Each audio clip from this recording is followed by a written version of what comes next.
What's up, Kansas City? I'm your host, Glenn Bryan Frizzell. Today we are taping the historic Lincoln Building, 18th and Vine District, right here in Kansas City, Missouri. Today's special guest is returning to talk about his appearance now on the general election ballot. He was here to talk to us about his run on the primary, and the general election is coming up on November 4th. He's running for the 3rd District.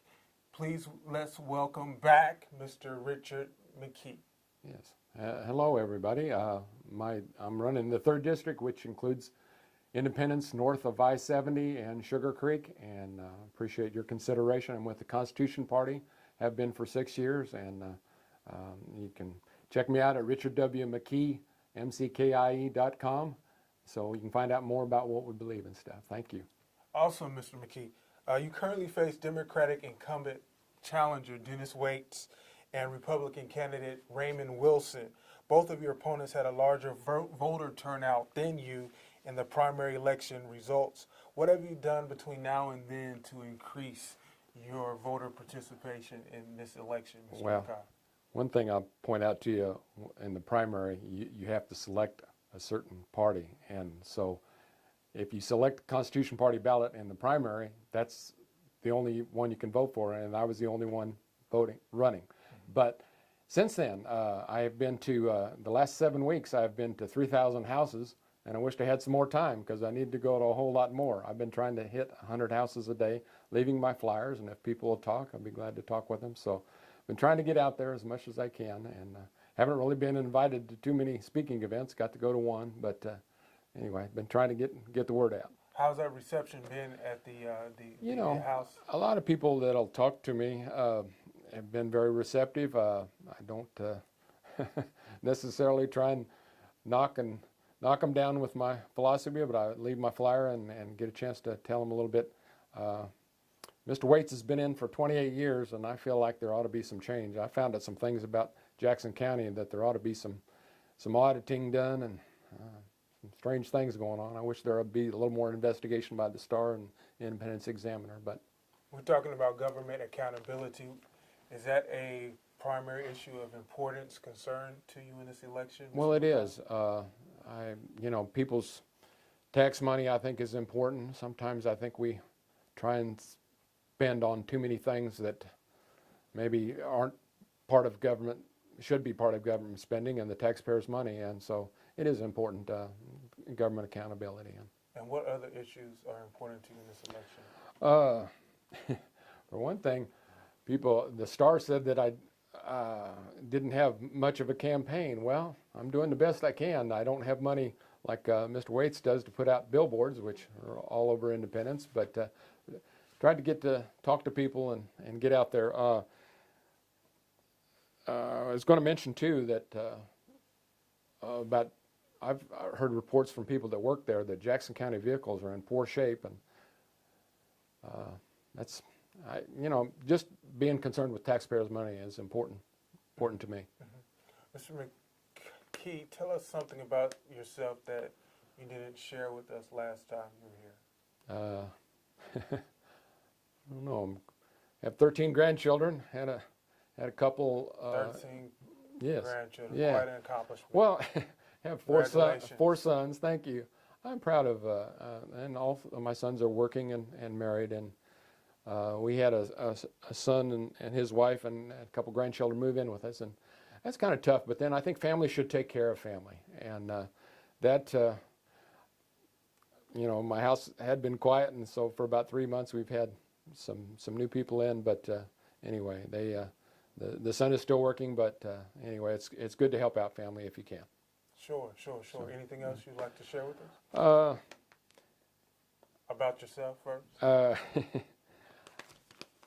Been married to the same woman for 32 years and thankful to have her. Feel like a lucky man.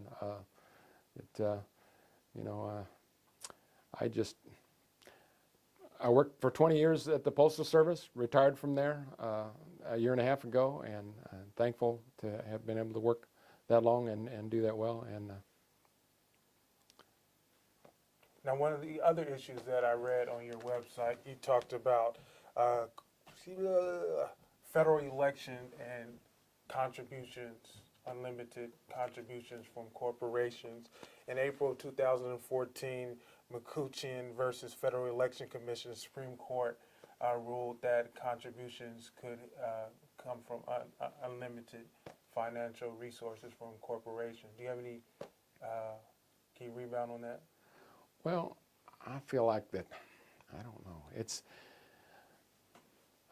I wouldn't take contributions from anywhere if there were strings attached, and frankly I haven't gotten any contributions. I've spent several $100s of my own money on this campaign, getting flyers out and cards, but I don't know, that sounds like a dangerous maybe way to go. It's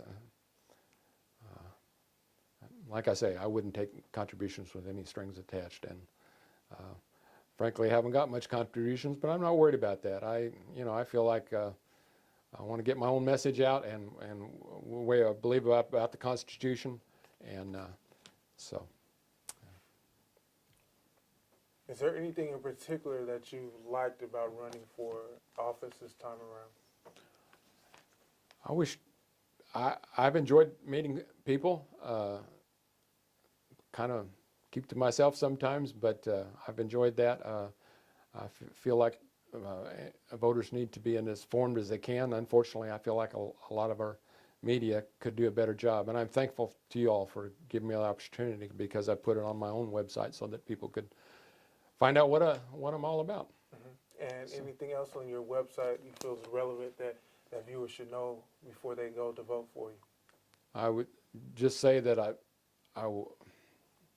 when it comes to their tax money, I would be as diligent as I could be. I would listen to all taxpayers, even though I don't want money sent to me with strings attached.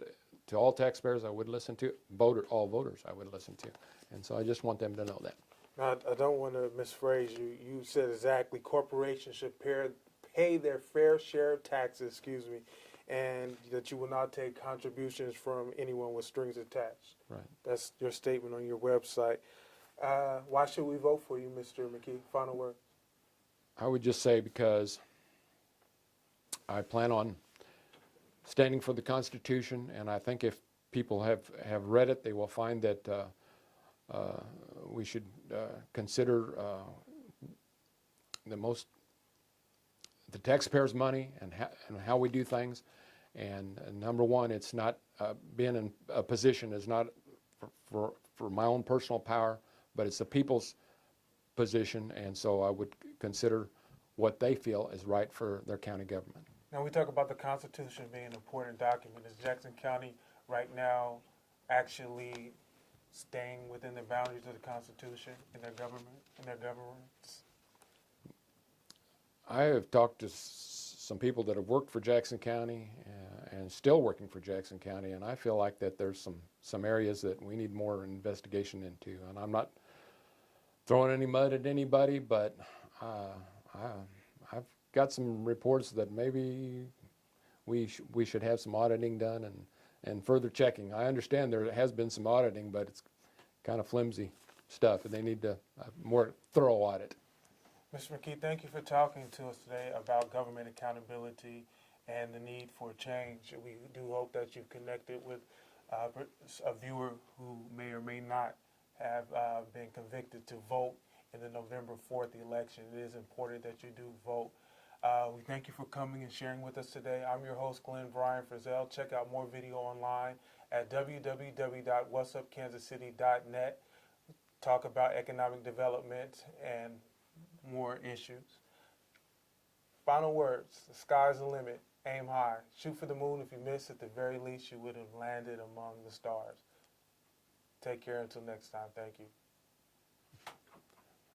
CMG wants you to always remember, the victory we call success goes to the best prepared. When you invest in your community, you're really just investing in yourself. Thanks.